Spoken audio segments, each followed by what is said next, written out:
రాజమండ్రిలో ఏదైతే జరిగిన ఇన్సిడెంట్ ఉందో ప్రవీణ్ పగడాల ఆయన హైదరాబాద్ వాట్సాప్లో నేరడ్మిట్లో ఉంటాడు. అతడు నిన్న రాజమండ్రి వెళ్తుండగా కొవ్వూరు టోల్గేట్ దగ్గర దాటినాక యాక్సిడెంట్ అయిందని చెప్పి మనం అందరం టీవీలో చూస్తున్నాము.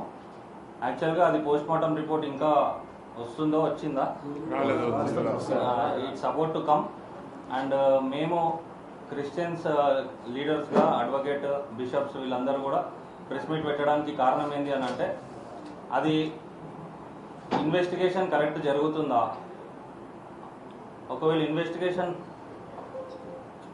ఏ విధంగా అయితే జరుగుతుంది ఇన్వెస్టిగేషన్ అది కరెక్ట్ ప్రొసీజర్గా పోతుందా లేదా, ఎందుకు అనుమానాలు మాకు అని అంటే, మెయిన్గా నిన్న మార్నింగ్ జరిగిన యాక్సిడెంట్ని పోలీసు వాళ్ళు ఎఫ్ఐఆర్ చేయకపోవడం, యాక్సిడెంట్ అయిన నిన్న మార్నింగ్ యాక్సిడెంట్ అయితే ఈరోజు ఇంకా ఆల్మోస్ట్ 3 అవుతుంది, 3 వరకు కూడా పోస్ట్ మార్టం రిపోర్ట్ రాకపోవడం వచ్చింది అని అంటున్నారు అఫీషియల్గా. మరి బాడీ అయితే ఇక్కడ తీసుకొస్తున్నారు, ఇన్వెస్టిగేషన్ చేస్తున్నాం అంటున్నారు. అక్కడ గవర్నమెంట్ కూడా చాలా సీరియస్గా ఉంది, యాక్షన్ తీసుకోవాలంటున్నారు. మరి ఇక్కడ గవర్నమెంట్ కూడా ఇన్వాల్వ్ అయ్యి మాట్లాడి మరి పలు విధమైన ఏర్పాట్లు చేయాలి ఇక్కడ కూడా ఆయనకి. ఎందుకు అంటే ఏది కూడా మేము చెప్పేది ఏంటంటే, క్రైస్తవులు అంటే సమాధాన పరిచేవాళ్ళు. ఇప్పుడు మేము ఏమంటామంటే, మృదువైన మాట కోపమును చల్లార్చును. మా బైబిల్ చెప్పేది ఏంటంటే, మృదువైన మాట కోపంని చల్లార్చును. జ్ఞానవంతులు ఎలా ఉండాలి, జ్ఞానం గలవారు ఎలా ఉండాలి, తెలివి గలవారు ఎలా ఉండాలి. బైబిల్ చెప్పేది ఏంటంటే, అబద్ధములు ఆడొద్దు, దుర్భాషలు ఆడొద్దు, వ్యభిచరింపకూడదు. ఇది మేము బైబిల్ నేర్పించేది. ఏ మతమైనా కూడా, ఏ మజబైనా మతమైనా, ఇది సెన్సిటివ్ ఇష్యూ. ఏ మతమైనా ఏ మతాన్ని కూడా దూషించమని చెప్పదు. కాకపోతే కొన్ని టీవీ ఛానళ్ళు, కొన్ని మీడియాల వల్ల డిబేట్ అని ఒక డిబేట్ ప్రోగ్రామ్స్ చేసి, ఇప్పుడు ఎవరైనా డిబేట్కి కూర్చున్నప్పుడు ఎవరు తగ్గరు, ఈగోకి వెళ్ళిపోతారు. నేనే గొప్ప అంటే నేనే గొప్ప అంటారు. ఇప్పుడు వెంకటేశ్వర గుడి గొప్పదా, చర్చ్ గొప్పదా అంటే నేను చర్చ్ గొప్ప అంట, వెంకటేశ్వర గుడి గొప్ప అంట. ఆ డిబేట్లో కూర్చున్నప్పుడు ఏ కట్టడానికి దానికి అందం ఉంటుంది, ఏ దానికి అదే గొప్ప. కానీ నువ్వు డిబేట్లో కూర్చొని నీది గొప్ప నాది గొప్ప అని చెప్పి ఏ మీడియా ఛానల్స్ కూడా దాన్ని ఎంకరేజ్ చేయొద్దు. దానివల్ల గొడవలు స్టార్ట్ అవుతున్నాయి. సోషల్ మీడియాలో చాలా వల్గారిటీ స్టార్ట్ అయిపోయింది. మీకు కూడా తెలుసు, అడల్టరీ అనేది ఎక్కువ పెద్ద మెయిన్ కాజ్ అయిపోయింది. సోషల్ మీడియాలో ప్రతి ఒక్కరు కామెంట్ చేయడానికి చాలా ఫీజిబుల్ అయిపోయింది. ప్రతి ఒక్కరు ఒక మతాన్ని సింపుల్గా అనేయడం స్టార్ట్ అయిపోయింది. అంటే వీ హ్యావ్ టు రెస్పెక్ట్. అంటే లిటరేట్స్ ఎవరు కూడా ఇవి చేయరండి. ఓన్లీ ఇల్లిటరేట్స్, చదువుకోని వారు మాత్రమే ఒక గ్రంథాన్ని, ఒక మతాన్ని కించపరుస్తారు. ఇప్పుడు భగవద్గీత హిందూస్కి దైవం, క్రిస్టియన్స్కి బైబిల్, ముస్లిమ్స్కి ఖురాన్. ఇది క్లియర్ ఉన్నప్పుడు మనం డిబేట్లో కూర్చొని నీ మతం ఎట్లా గొప్పది, నా మతం ఎట్లా గొప్పది, నీ మతం ఏముంది, నా మతం ఏముంది అని మాట్లాడడం చాలా తప్పు. ఒకవేళ ఏ మీడియా ఛానల్ అయినా అలాంటివి చేస్తే, ఇన్ని రోజులు మేము ఎప్పుడు బయటికి రాలేదు, ఇప్పటి నుంచి ఆ మీడియా ఛానల్కి #బాయ్కాట్ అని చెప్పి మేము ఓపెన్గా చెప్తున్నాము. ప్రతి క్రైస్తవుడు కూడా దీన్ని ఖండిస్తున్నాం. డిబేట్స్కి మేము ఎలాంటి ఎంకరేజ్ చేస్తలేము ఇప్పటి నుంచి, అదొకటి మేము తీవ్రంగా ఖండిస్తున్నాము. ఇక అబౌట్ టు అడ్వకేట్ సుధీర్ అన్న.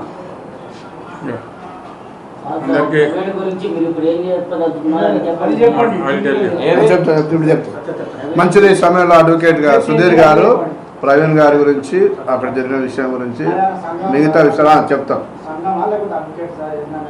మేము కూడా క్రైస్తవ నాయకులము, బిషప్స్, అడ్వకేట్స్, ఇతర జేఏసీ అందరం కూడా కలిసి ఒక పెద్ద మా వెనకాల కొద్ది వేల మంది ఉన్నారు. వాళ్ళ తరఫున మేము ప్రతినిధులు కూర్చున్నాం ఇక్కడ. ప్రవీణ్ పగడాల గురించిన నిన్నటి నుంచి బ్లాక్ డే అని కూడా చెప్పవచ్చు 2 తెలుగు రాష్ట్రాల్లో. ఎందుకంటే దిగ్భ్రాంతికి ఒక చిన్న పిల్లోని అడిగినా ప్రవీణ్ పగడాల ఎవరంటే చెప్పే అవసరమే లేదు, అంత మంచి వ్యక్తి. మరి ఆ వ్యక్తిని మేము పోగొట్టుకోవడం అనేది దిగ్భ్రాంతి కలిగజేస్తుంది. 2 రాష్ట్రాల ముఖ్యమంత్రులు దయచేసి స్పందించాలా, డీజీపీ వారు, మిగతా వారు. మేమైతే ఏమనుకుంటామంటే సిబిఐ విచారణ జరిగితేనే దానికి న్యాయం జరుగుతుంది అనేది మేము ముక్తకంఠంగా మా యొక్క బిషప్స్ కానీ ఇతర నాయకులు, ముఖ్యంగా డిన్ లీడర్ యొక్క నాయకత్వంలో మేము పెద్ద ఎత్తున నిన్న మేము ప్లాన్ చేశాం. కానీ కొవ్వొత్తులు వెలిగించడం ద్వారా మదర్ తెరిసా, మరి మల్కాజ్గిరి, ఎల్బీ నగర్ అన్ని చోట్ల కూడా నిరసన వ్యక్తం చేస్తూ ఉన్నారు. అలాగనే ఆంధ్రప్రదేశ్ ప్రతి టౌన్లో కూడా జరుగుతూ ఉంది. ఇది ఒక పెద్ద ఎత్తున జరగబోతుంది. కాబట్టి ముందుగానే డిన్ బ్రదర్ అన్నట్టుగా సోషల్ మీడియా ద్వారానే ఇదంతా జరిగింది. సోషల్ మీడియాలో ఇలాంటి ముఖ్యంగా మత సంబంధమైనవి డిబేట్లు పెట్టకుండా ప్రభుత్వం వారు ఇమ్మీడియట్గా స్టాప్ చేయాలని మేము కోరుతా ఉన్నాం. సైబర్ క్రైమ్ ఇతర వాటికి కూడా మేము అందజేస్తాం. కాబట్టి దయచేసి రేపు ఉదయము 10 గంటల నుండి సాయంకాలం 4 గంటల వరకు సెంటినరీ బ్యాప్టిస్ట్ చర్చ్ సికింద్రాబాద్లో ఈ ప్రవీణ్ పగడాల యొక్క మృతదేహం ఉంటుంది సందర్శకుల నిమిత్తం. రేపు సాయంత్రం 4 గంటలకు తిరుమలగిరిలో బ్యాప్టిస్ట్ సమాధిలో మరి ఆ యొక్క సమాధి కార్యక్రమం ఉంటుంది. అయితే మా వారందరూ కూడా క్రైస్తవ సమాజం అంతా కూడా ఒక దిగ్బంధించాలి హైదరాబాద్ అని చూస్తూ ఉన్నారు. దయచేసి ఆంధ్రప్రదేశ్ ముఖ్యమంత్రి వారు త్వరగా దాన్ని మరి పోస్ట్ మార్టం వచ్చింది అంటున్నారు, చాలా గాయాలు అయినాయి అంటున్నారు. దాన్ని నిగ్గు తేల్చి ఇక మొదట క్రైస్తవ పాస్టర్లకు క్రైస్తవులకు ఏ మాత్రం కూడా ముందుకు ఏది జరగకుండా మీరు రక్షణ కల్పించవలసిందిగా కోరుతున్నాను. బిషప్ భాస్కర్ ములకల. సుధీర్ అడ్వకేట్ గారు ఇప్పుడు మాట్లాడతారు. ఆయన ఒక పాస్టరు, ఆయన ఎవాంజలిస్ట్. యాక్చువల్గా సాఫ్ట్వేర్ కంపెనీలు ఉన్నాయి ప్రవీణ్ కుమార్కు. తర్వాత మంచి సోషల్ వర్కరు, అపాలజిస్ట్ అంటారు. అపాలజిస్ట్ అంటే బైబిల్ సిద్ధాంతాన్ని ఎదుటి వ్యక్తికి ఒప్పించి దేవుని గురించి చెప్పే వ్యక్తి. ఎవాంజలిస్ట్ అని రాయండి. ఆయన పాస్టర్ ప్రవీణ్ అంటే ఒక పెద్ద వ్యక్తి నుంచి చిన్న వ్యక్తి వరకు కూడా చాలా మృదు భాష, అన్ని చోట్ల వెళ్తున్న స్పీకర్. చెప్పాలంటే ఒక మంచి అపాలజిస్ట్, స్పీకరు, వేదాంతి, అన్ని బైబిల్ టీచరు, ఆధ్యాత్మిక పర్సన్. ఖచ్చితంగా ఆయనకు అట్లా కదా క్రిస్ గారు చెప్తారు ఒక మాట. క్రిస్ మాట్లాడు సార్. గుడ్ ఆఫ్టర్నూన్ అండి అందరు పత్రికా మిత్రులు అందరు కూడా వందనాలు.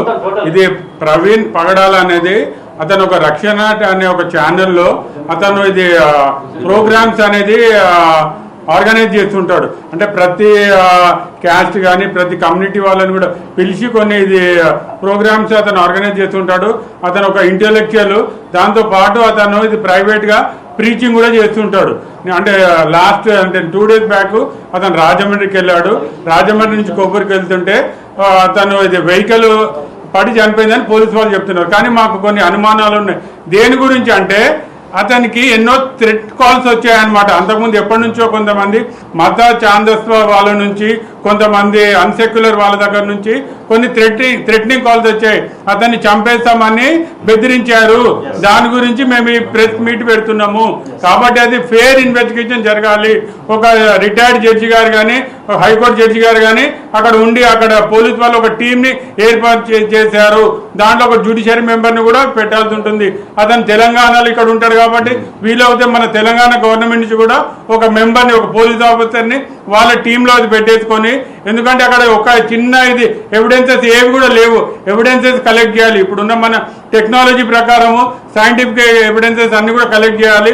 పోస్ట్ మార్టం ఇంత రిపోర్ట్ ఇంత డిలే ఎందుకు అవుతుంది? నిన్న మార్నింగ్ ఎప్పుడో జరిగిందని చెప్తున్నారు. ఇప్పటి వరకు మనకు ఆ రిపోర్ట్ రాలేదు. ఆల్మోస్ట్ 6 hours ఇది ఎంతమంది కాల్ చేసినా అతను ఫోన్ స్విచ్ ఆఫ్ అంటే ఫోన్ ఆన్సర్ చేయలేదు. పోలీసు వాళ్ళు వెంటనే 1 hourలో అతను ఎక్కడుండో ట్రాక్ చేసే టెక్నాలజీ ఉంది. అది ఏది కూడా ఇది పోలీసు వాళ్ళు ఇన్వెస్టిగేషన్ ఏది చేయలేదు.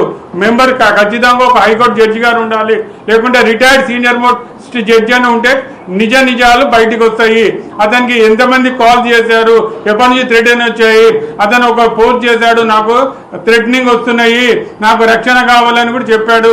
కానీ ఏ ప్రభుత్వం కూడా అక్కడ ప్రభుత్వం అతను ఏ స్టెప్స్ కూడా తీసుకోలేదు. అతన్ని పిలిచి ఇన్వెస్టిగేషన్ చేయలేదు. ఎవరు మీ పైన థ్రెటనింగ్ చేస్తున్నారది ఏది కూడా జరగలేదు. అతను థ్రెటనింగ్ చేసిన వారిపైన ఏ కేసెస్ కూడా పెట్టలేదు. వాళ్ళందరినీ కూడా పిలిచి వాళ్ళ కాల్ డీటెయిల్స్ అన్ని తీసి ఇప్పుడు సైంటిఫిక్గా ప్రతిదీ అతన్ని కంప్లీట్ గా అతని డేటా 6 months నుంచి కూడా అతని పైన ఇది బెదిరింపులు వస్తూనే ఉన్నాయి. అతను ఏదైనా న్యూట్రల్ గా మాట్లాడతాడు. అతను ఒక బైబిల్ గురించి పర్ఫెక్ట్ నాలెడ్జ్ ఉంది. అతనికి జర్నలిజం గురించి కూడా మంచి నాలెడ్జ్ ఉంది. అతను బ్రహ్మాండమైన టీవీ డిబేట్స్ యాంకర్ గా అతను చేస్తుంటాడు. ఏదో ఫార్మల్ గా యాంకర్ గా కాదు. అతను ఎంతో అంటే ప్రతి గ్రంథాన్ని గురించి కూడా అతనికి ఒక అవగాహన ఉంది. కాబట్టి ఏదన్నా న్యూట్రల్ గా చేస్తుంటాడు. అతను ఒక బైబిల్ ని కొద్దిగా అంటే ఫేవర్ గా చేస్తున్నారు అంటే కరెక్ట్ మాట్లాడుతుండని చెప్పి అతని పైన ఇది దాడి చేసిరని మా అనుమానము. మాకు పోస్ట్ మార్టం రిపోర్ట్ వెంటనే రిలీజ్ చేయాలి. పోస్ట్ మార్టం రిపోర్ట్ చేసి వచ్చిన తర్వాత ఇఫ్ ఎట్ ఆల్ ఆ రిపోర్ట్ పైన మాకేమైనా అది ఉంటే నెక్స్ట్ ప్రాసెస్ ఏది ఉంటుంది, సిఐడి ఉంటుంది. సిఐడి ఇన్వెస్టిగేషన్ జరగాలి ఉంటుంది. సిఐడి ఇన్వెస్టిగేషన్ తర్వాత ఇప్పుడు తెలంగాణ ప్రభుత్వము ఆంధ్ర ప్రభుత్వం ఇద్దరు కలిసి అవసరం ఉంటే మాకు సాటిస్ఫాక్షన్ లేకుంటే సిబిఐ ఎంక్వైరీ కూడా చేయాలి. ఎందుకంటే ప్రతి అక్కడ ఆంధ్రాలో ఉన్న ఎన్నో కోట్ల మందికి అదే విధంగా తెలంగాణలో ఎంతో మంది కోట్ల క్రైస్తవులకు మనోభావాలని దెబ్బతీసిన వాళ్ళకు ఒక సస్పెషియస్ డెత్ కింద అవుతుంది. ఇంతకుముందు సస్పెషియస్ డెత్ అంటే 174 సిఆర్పిసి కింద అవుతుండే. ఇప్పుడు మన కొత్త బిఎన్ఎస్ఎస్ ప్రకారము 194 భారతీయ న్యాయ సంఘం దాని ప్రకారము కేసు రిజిస్టర్ చేసి ఎవరో బంధువు రావాలా ఎఫ్ఐఆర్ రిజిస్టర్ చేయడం అనేది కరెక్ట్ కాదు. ఎవరు పక్కకున్న వాళ్ళు ఎవరు కంప్లైంట్ ఇచ్చినా ఆ ప్రొసీజర్ అనేది అవుతుంది. మేము అతని బ్రదర్స్ మే, మేము అతని ఫ్రెండ్స్ మే, ఎవరు ఇచ్చేసినా ఎనీ పర్సన్ ఇన్ఫర్మేట్ ఎవరైనా ఇచ్చినా ఎఫ్ఐఆర్ వెంటనే చేసి ప్రాపర్ ఫేర్ ఇన్వెస్టిగేషన్ జరగాలి. తెలంగాణ పోలీస్ నుంచి కూడా ఒక IPS ని తీసుకెళ్ళాలి ఆ ఇన్వెస్టిగేషన్ టీంలో. That is our demand. ఒక జ్యుడిషియరీ మెంబర్, ఒక జడ్జి కూడా ఆ టీంలో ఉండాలి. దట్ టు ఎక్స్పర్ట్ డాక్టర్స్ ఉండాలి.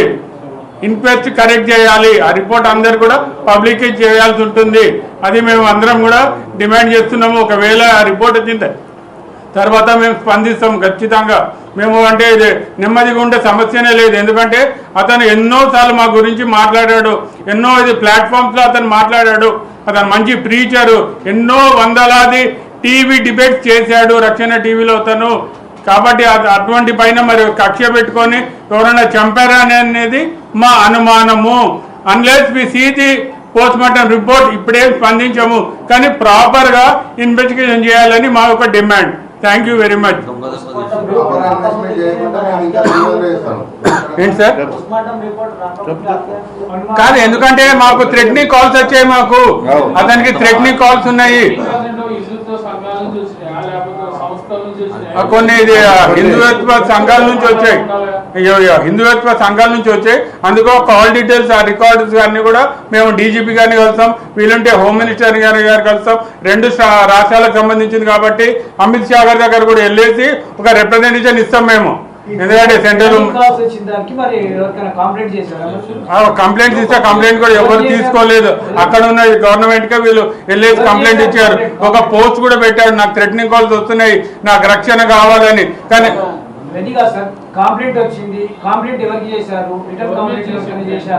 అక్కడ కన్సర్న్ పోలీస్ డిపార్ట్మెంట్ కి చేశారు వాళ్ళు. పోలీస్ డిపార్ట్మెంట్ కి ఇస్తే వాళ్ళు ఏ విధమైన యాక్షన్ తీసుకోలేదు. అతను ఎప్పుడు కూడా కంప్లైంట్స్ ఇస్తుంటాడు. అతను ఇంకొక అది అవి కూడా రిలీజ్ చేశాడు. నాకు థ్రెటనింగ్ కాల్స్ వస్తున్నాయి, దయచేసి నాకు ప్రొటెక్షన్ కావాలని. ఆ ప్రొటెక్షన్ కూడా అతనికి ఏమి ఇవ్వలేదు. ఒక సంస్థ, ముస్లిం సంస్థ కూడా దాన్ని ముందుకొచ్చి మమ్మల్ని గురించి ఆయన ఏమన్నా చేస్తున్నాడా అనేది ఒక ఎంక్వైరీ కూడా చేయడానికి ముందుకు వచ్చారు. కానీ ఎక్కువ హిందూ సంస్థల వాళ్ళే ఆయన టార్గెట్ చేసి అనేక రకాలుగా డిబేట్లలో కూడా ఆయన ఉన్న మాట చెప్తున్నందుకు ఇది జరిగిందని మా యొక్క అనుమానం. బైబిల్ గురించే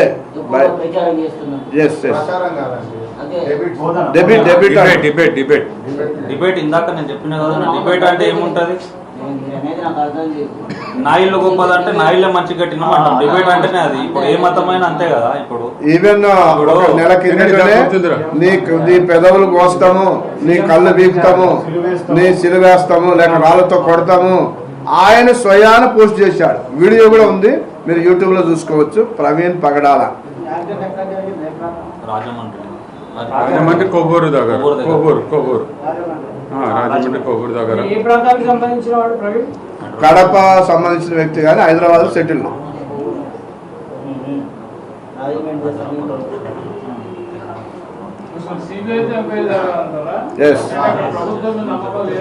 లేదు అంటే మేము పోస్ట్ మార్టం రిపోర్ట్ వచ్చిన తర్వాత చూసి నెక్స్ట్ యాక్షన్ అది చెప్తాము.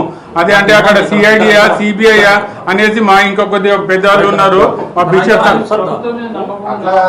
ఆ రిపోర్ట్ వచ్చిన తర్వాత చూసి మేము స్పందిస్తాం. ఇప్పుడు రిపోర్ట్ రాని స్పందించాం. పక్షపాతం లేకుండా రిపోర్ట్ రావాలి, పక్షపాతం లేకుండా యాక్షన్ తీసుకోవాలనేది మా కోరిక. పక్షపాతం లేకుండా ప్రవీణ్ పగడాల గారు 2 రాష్ట్రాలకి ఒక ఆయన పీస్ అంబాసిడర్ చెప్పాలంటే ఆయన సర్వమతాల సారాంశంలో సత్యాన్ని తెలిపే వ్యక్తి ఈజ్ నాట్ కాంట్రవర్షియల్. ఎందుకంటే ప్రతిసారి మీరు ఆయన ఒక టీవీ డిబేట్ చూసినప్పుడల్లా కూడా ఆయన చెప్పే ఒకటే మాట ఏంటంటే ఒక సత్యాన్ని బయలుపరిచే వ్యక్తి. ఈ సత్యాన్ని బయలుపరిచే ప్రక్రియలో ఆయనకు ఎన్నో కాల్స్ వచ్చినాయి. ఆ కాల్స్లో బ్రదర్ అడిగినట్టు ఇప్పటి నుంచి కాదు, డే 1 నుంచి కూడా ఆయనకు థ్రెటన్ ఉన్నది. ఇది 2 ప్రభుత్వంలో ఉన్న మీడియాకు తెలుసు. కొంతమంది ఎవరైతే మరి ఫెనాటిక్ గ్రూప్స్ ఉన్నారో వారు ఓపెన్గా కూడా ఆయన గురించి ఛాలెంజ్ చేసి చంపేస్తామని చెప్పారు. ఇది ఓపెన్, ఇది మీడియాలో వచ్చింది. వచ్చిన తర్వాత ఒక ప్లాన్ ప్రకారం టైం చూసి అతన్ని ఒక కదలికలు చూసి ఈ సంఘటన జరిగింది. ఇంకొకటి ముఖ్యంగా క్రైస్తవ సంఘాలకు 2 రాష్ట్రాల్లో ఉన్న తెలుగు వారికి ఇది ఒక గొప్ప లాస్. ఇది ఎట్లా అంటే ఒక సత్యాన్ని బయలుపరిచే వ్యక్తి, మీడియాలో ఉన్న వ్యక్తి, ఇంకొకటి ఆయన కుటుంబాన్ని ఆలోచించలే, సమాజం గురించి ఆలోచించిన వ్యక్తి.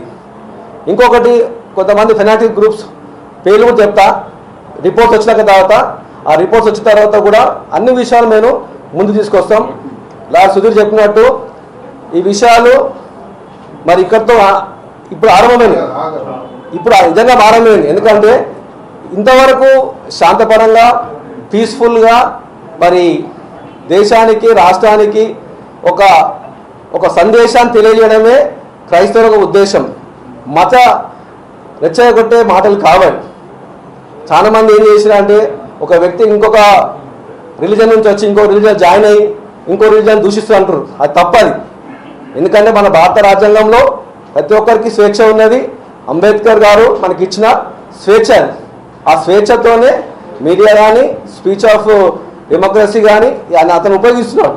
మీరు చూడండి, చాలా విషయాలు చరిత్రలో లేని విషయాలు ఆయన తీసుకొచ్చి ఇటీవల కాలంలో మరి బాబాసాహెబ్ అంబేద్కర్ గారి గురించి, రాజ్యాంగం గురించి చాలా వివరంగా ఎవరికి ఏ హక్కులు ఉన్నాయో మరి ఆ విషయాలు మీడియా ముందు తెలియజేశారు. ఎప్పుడైతే ఈ మీడియా ముందు తెలియజేశారో ఆ రోజు నుంచి కూడా ఇంకా అతని మీద కక్ష కట్టారు. ఈ విషయాలు మరి సుధీర్ సీనియర్ చెప్పినట్టు డిబేట్లకు రాలేదని, కానీ డిబేట్లో ఓడించలేక ఒక వ్యక్తిని ప్రాణం తీశారు. ఇది కక్షపూర్వకంగా జరిగిన ఒక హత్యనే. ఇది నాట్ యాక్సిడెంట్ కాలేదు. రిపోర్ట్ వచ్చిన తర్వాత కార్యాచరణను మరి మరొకసారి ఇక్కడ ఉన్న పెద్ద నాయకులు, యువ నాయకుడు మరి దిన్నో బిషప్ గారు, భాస్కర్ ముల్కల, మరి అశోక్ అన్న, క్రిస్ పాస్టర్ గారు, స్మరణ్, మరి ఇక్కడ ఉన్న పెద్ద నాయకులు ఉన్నారు. ఇక్కడ అందరు కూడా ఇక్కడ నుంచి మరి మేము అడిగే డిమాండ్ ఒక్కటే, న్యాయబద్ధకంగా మరి రిపోర్టు వెరీ క్లారిటీగా రావాలి. అది తెలుసు, మీకు తెలుసు, మాకు తెలుసు. ఎప్పుడు కూడా సత్యాలు బయట పెట్టరు. ఇది ఎందుకంటే మత సాహసం కిందకి వస్తుంది కాబట్టి దీన్ని ఇంకా రెచ్చగొడతారని మేము రెచ్చగొట్టే మాటలు మాట్లాడతలేము. మేము కోరేది ఈ డెమోక్రసీలో ఒక న్యాయబద్ధకంగా, చట్టబద్ధకంగా క్రైస్తవ నాయకులుగా మేము అప్పీల్ చేస్తున్నాము. మరి మీ మీడియా మిత్రులు మీ అందరికీ కూడా అభినందనలు. ఎందుకంటే సత్యాన్ని సత్యంగా తెలియజేయండి. ఇది మేము కోరుకున్న అప్పీల్. ఇది మరొకసారి వేదిక ఏర్పాటు చేసిన అందరికీ వందనాలు తెలియజేస్తున్నాను.